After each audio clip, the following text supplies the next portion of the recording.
What happens when a campus alert becomes a community's worst fear? Maya lays out the grief and policy stakes. Leo unpacks the forensics. And I'll walk you from the Laney Fieldhouse shooting to an early morning arrest, revealing the conflicting reports and why this still matters. Official story versus public shock. Alert screamed active shooter. Then police said targeted attack. In Oakland, that gap fuels fear. And grief. Another campus locked down, students hiding, families panicking. As one athletic director asked on air, "What are we doing?" Also, a lot of breathless frames.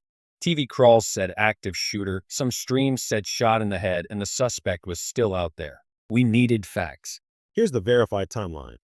Late Thursday morning at the Laney Fieldhouse, longtime coach and athletic director John Beam, age 66, was shot on campus. Lockdown went up.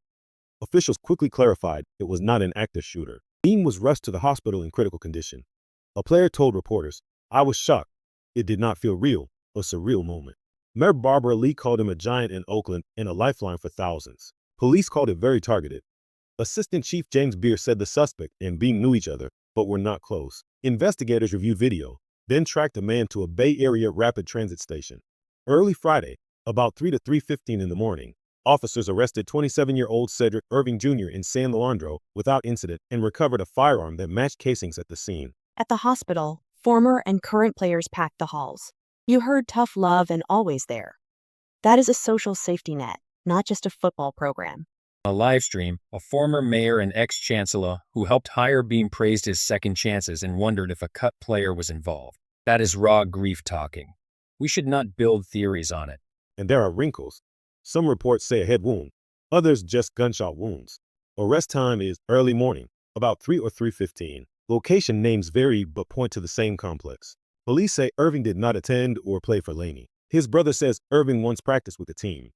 Charges and motive have not been disclosed. This is still an active case. Which means we ask harder questions. If a known loiterer could move on and around campus, what failed? Access control, staffing, community outreach? Counselors and security came after. They are needed before. Personal responsibility still matters.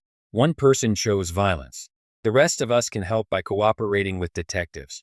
Early alerts described a man in dark clothing and a hoodie. If you saw something, use the police tip line. Gun violence is a policy choice. As a community voice said on air, we have to take guns off the street. Students should not measure semesters by sirens.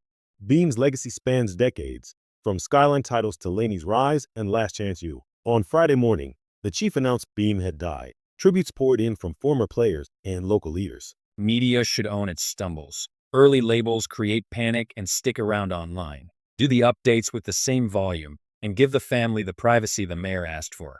Invest in the people who do the quiet work Beam did. Mentorship, housing stability, campus jobs, credible messengers. That is how you shrink the space where a targeted shooting can happen. We will follow the filings, the safety audit, and any motive that emerges. Send tips or questions our way.